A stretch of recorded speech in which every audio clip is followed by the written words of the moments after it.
Diary entry, August 14th. Another night on Mark's couch. It's comfortable enough, I guess. The springs don't poke through too much. But it's still just a couch. And after 3 months, it's starting to feel like one of those medieval torture devices they never tell you about. They just leave you there until you slowly go insane. I'm tired.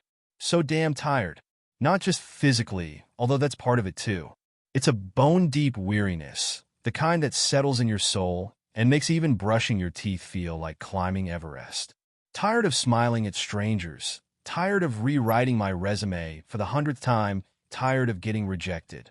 Why can't I find a job? That's the question that gnaws at me constantly. It's like a tiny, persistent mosquito buzzing around my head, keeping me awake at night. I lie here, staring at the ceiling, the faint glow of the streetlights painting shadows on the paint-chipped plaster, and I replay every interview, every cover letter, every networking event in my head. Did I say the wrong thing? Was my handshake too weak? Not enough eye contact? Too much? Was it the tie I wore to that finance firm? Too loud? Too boring? I know. I sound paranoid. But after 3 months of silence, of automated rejection emails, of polite but ultimately empty promises of we'll be in touch, paranoia starts to feel less like a mental illness and more like a perfectly reasonable response to reality. Mark tries to be supportive. He brings me takeout, lets me vent, and doesn't judge me for spending my days trawling job boards in my pajamas. He even offered to let me borrow some money. But I can't. I just can't bring myself to become even more indebted to him. He's got his own life, his own bills. I'm already imposing enough. He keeps saying it's just a tough market, Richard. It's not you. What is it? Is it really just the market? I look in the mirror these days, and I barely recognize myself. The hopeful, energetic guy who graduated top of his class seems to have vanished, replaced by this shadow. This guy with perpetually bloodshot eyes and a permanent furrow in his brow. This guy who can't even afford a decent cup of coffee. I've started to hate my degree. All those late nights, all those sacrifices, all that debt for what? To end up on my best friend's couch, feeling like a failure?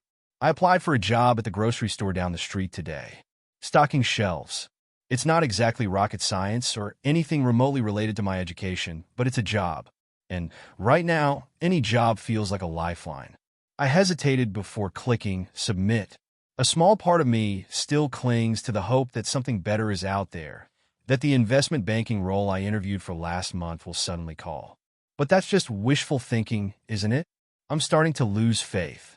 I'm starting to wonder if I'll ever find a place to belong again, if I'll ever feel like I'm contributing something, if I'll ever be able to afford my own apartment, my own life. Tonight, loneliness feels particularly acute. It wraps around me like a cold blanket, suffocating me. I miss Sarah. God, I miss her. She always knew how to make me laugh, even when things were bad.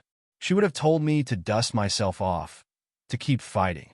But Sarah's gone, and I'm alone. Maybe I should just call it quits. Maybe I should just... No, I can't think like that.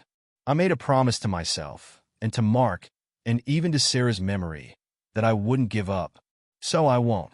Tomorrow I'll get up, I'll shower, I'll put on some decent clothes, even if I'm just going to the library to use their internet. I'll rewrite my cover letter. Again, I'll apply for another 20 jobs. And maybe, just maybe, one of them will say yes. But right now, all I can do is close my eyes and try to sleep. Hope that tomorrow brings something different. Hope that the mosquito in my brain finally goes away. Just hope. That's all I have left.